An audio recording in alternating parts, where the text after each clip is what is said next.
Hi guys, today we're gonna be working in an engine using the expensive tools or the cheap way. We're gonna be working in a 2015 Hyundai Veloster. Usually on Hyundai cars, you can do this kind of test from 2010 and up.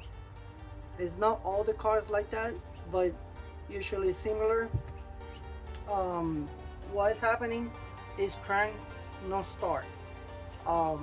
In this kind of example, I disconnect the plugs, the spark plugs, to make the sample. I already fixed the problem, but I wanted to record this. I want to do it two ways so you guys can see how you guys can do it, using obviously the cheap way or the expensive way. And this kind of works almost in all the cars, like I said. So everything is already set up for this sample. This engine is coming from this car that wasn't starting. It got a bad head, so it has to be replaced.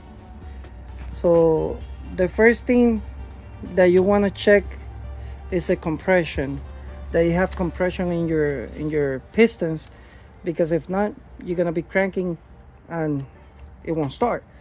So let me see if I can do it so you guys can hear how it sounds when you don't have compression.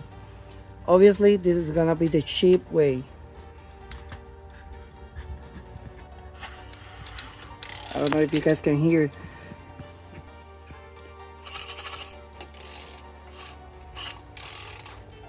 What I'm doing, I'm turning from here. Usually this method, it works 80%, not all the time. The expensive way, how to check compression, is obviously having a compression test or tester.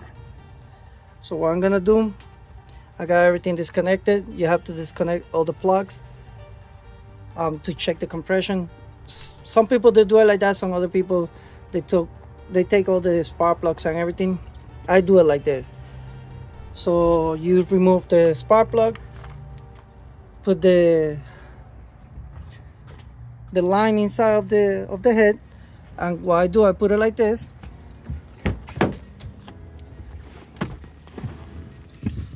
I start cranking.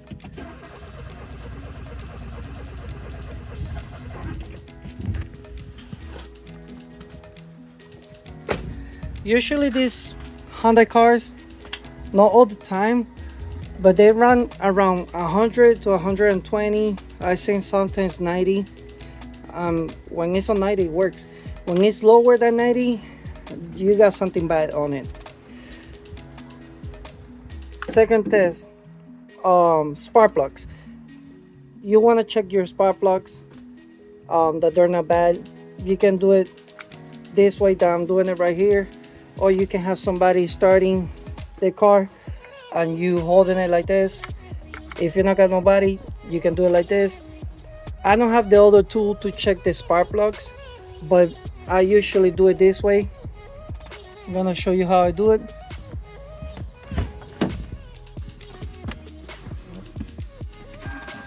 You let it cranking.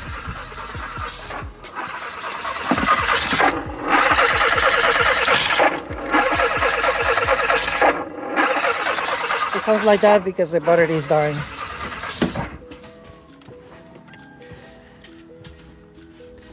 That's another test that you can do for spark plugs. So you already have a spark, so you already know that you're getting power to the spark plugs, so you can disqualify this part. You can disqualify already the compression test because you got compression. The other test that you can check is a crankshaft position sensor. In this engine, it wasn't starting because of this sensor. After I replace or check everything, I didn't check this at the beginning, but I'm gonna tell you why. So when you remove this, it's two things that you want to check on the Hyundai cars. I don't know about the other cars, but on this type of cars, you got the timing gear. Well, it's not the time gear, it's the cam gear for the time for the crank.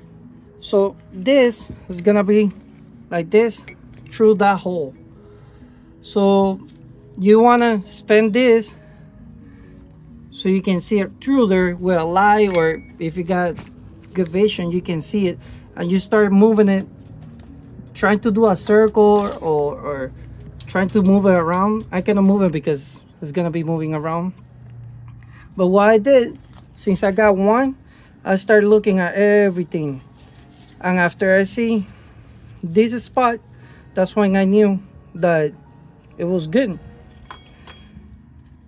So you put this over there, and that test is disqualified already. On this car, how you can check that crankshaft sensor, another way that you can do it is when you crank it, the RPM, it should be going up and down. In that car it was doing it, so I didn't think that was that sensor. But in this car it doesn't crank. You see, it stays on 0. I disconnected. So that's another way that you can tell that the crankshaft sensor is bad. Obviously, let me see. So we here disconnected. Another thing that you can check is your fuel pump. Me, I can do it this way, easier. Some other people, they just go to the fuel pump, which is in the back seat. But for me, I just put a rag over here, and this is the high pressure fuel pump. What I do, I just put a 19 with a rag.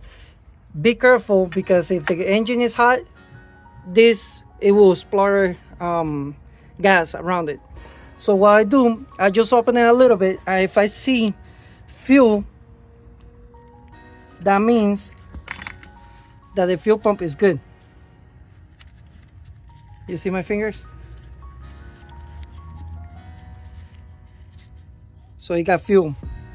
Another thing you can do is just leave it open, crank it, and it will splutter. That's another way. This one is good, so I already know, but that's another test that you can do.